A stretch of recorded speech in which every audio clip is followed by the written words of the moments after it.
சாணக்கியன் வைத்த குற்றச்சாட்டுகள் தொடர்பில் இப்போது அமைச்சராக இருக்கக்கூடிய பிரசன்ன குணசேகர் அவர்கள் கடுமையான விமர்சனம் ஒன்றை முன்வைத்திருக்கின்றார். 323 கொள்கலன்கள் சர்ச்சைகள் தொடர்பில் பிமல் ரட்நாயக்கவிடமிருந்து துறைமுகங்கள் மற்றும் சிவில் விமான போக்குவரத்து ஆகிய அமைச்சுக்கள் மாற்றப்பட்டது அல்லது பறிக்கப்பட்டதாக சாணக்கியன் கூறியது உண்மையல்ல, அது உண்மைக்கு புறம்பானது என்கின்ற தகவலை அவர் இப்போது வெளிப்படுத்தி இருக்கின்றமையும் இங்கு குறிப்பிடத்தக்கது. பிமல் ரட்நாயக்க சாணக்கியனுடைய குற்றச்சாட்டு, சமூக வலைதளங்களின் குற்றச்சாட்டு தொடர்பில் பிமல் ரட்நாயக் அவர்களும் தன்னுடைய கருத்துக்களை பகிர்ந்து கொண்டிருக்கின்றார். நான் எதிர்க்கட்சியிடம் நற்சான்றிதழ் பெற்றுக் கொள்வதற்கு வேலை செய்பவன் அல்ல என போக்குவரத்து, நெடுஞ்சாலைகள் மற்றும் நகர அபிவிருத்தி அமைச்சராக இருக்கக்கூடிய பிமல் ரட்நாயக் அவர்கள் குறிப்பிட்டிருக்கின்றார். புதிய அமைச்சு பொறுப்புகளை ஏற்றுக்கொண்ட பின்னர் ஊடகங்களுக்கு கருத்து தெரிவிக்கும் போதே அவர் இந்த கருத்துக்களை தெரிவித்தார். இதன் போது அவர் மேலும் குறிப்பிடுகையில், எதிர்க்கட்சிகளுக்கு நாங்கள் செய்த நல்ல விடயங்களை பாராட்டியதும் இல்லை, இணைந்து செயற்பட்டதும் இல்லை. கள்வர்களை கைது செய்யும் போது இணைந்தே செயற்பட்டன. கள்வர்களை கைது செய்யும் போது அவர்கள் எல்லாரும் ஒற்றுமைப்பட்டு விட்டார்கள். 4-5 மாதங்கள் பேச்சுவார்த்தையின் பின்னரே அமைச்சரவை மாற்றம் செய்யப்பட்டது.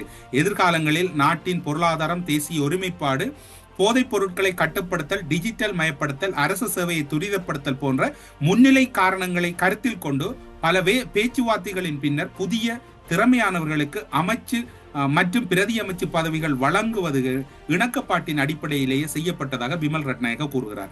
பிமல் ரட்நாயக்கருடைய தன்னிலை விளக்கம் இருக்கின்றது. ஆனால் ஜேவிபியினுடைய அங்கு இருக்கக்கூடிய பொலிட் பீரோ அரசியல் குழுவினுடைய முக்கிய உறுப்பினர்கள் தொடர்பில் பல விடயங்களை தேடி சென்ற போது அது இப்போது இடம்பெற்ற மாற்றம் என்பது கட்சி மாற்றம் அல்லது அதற்கு அப்பால் பலர் கூறுவது போன்று விமர்சன மாற்றம் அல்ல, கட்சி ரீதியாக எடுக்கப்பட்ட முடிவு. தங்களுடைய அரசியல் நிலைப்பாடு என்பது கட்சியின் கொள்கை. மாவட்ட வாரியில் கூட மாவட்ட தலைவர்களை மீறி அமைச்சர்கள் கூட சில விடயங்களை செய்ய முடியாது. தங்களுடைய கட்சி கட்டமைப்பு அவ்வாறு இருக்கின்றது. எனவே இவை அத்தனையும் கட்சிகளினுடைய நிலைப்பாடை ஒழிய இங்கு வேறு எந்த காரணங்களும் தாக்கம் செலுத்தவில்லை என்று ஜேவிபியினுடைய நிலைப்பாடுகள் கூறுகின்றன. இது ஒரு புறம் இருக்க, இன்னும் ஒரு கருத்து கூறப்படுகிறது. காங்கேசன்துறை துறைமுகத்தை அபிவிருத்தி செய்வதில் இந்தியா முனைப்பு காட்டியது. பலாலி விமான நிலையத்துக்கான இனாமாக பல மில்லியன் ரூபாய்களை வழங்கிய போது அனைத்தையும் நிராகரித்திருந்தார் பிமல் ரட்நாயக்க கடந்த காலங்களில். ஆகவே இவை இந்தியாவினுடைய தலையீட்டால் அல்லது இந்தியாவினையும் ஓரளவு அரவணைத்து செல்ல வேண்டும் என்பதற்காக அனுரகுமார திசாநாயக்க ஜேவிபியின் பொதுச் செயலாளர், மக்கள் விடுதலை முன்னணியின் பொதுச் செயலாளர் டெல்வின் சில்வாவை சமரசப்படுத்தி பிமல் ரட்நாயக்கவிடம் இருந்தும் ஒரு இணக்கத்தை பெற்று இந்த விடயத்தை கையாண்டிருப்பதாக இன்னும் ஒரு கொழும்பு தகவல்கள் தெரிவிக்கின்றன.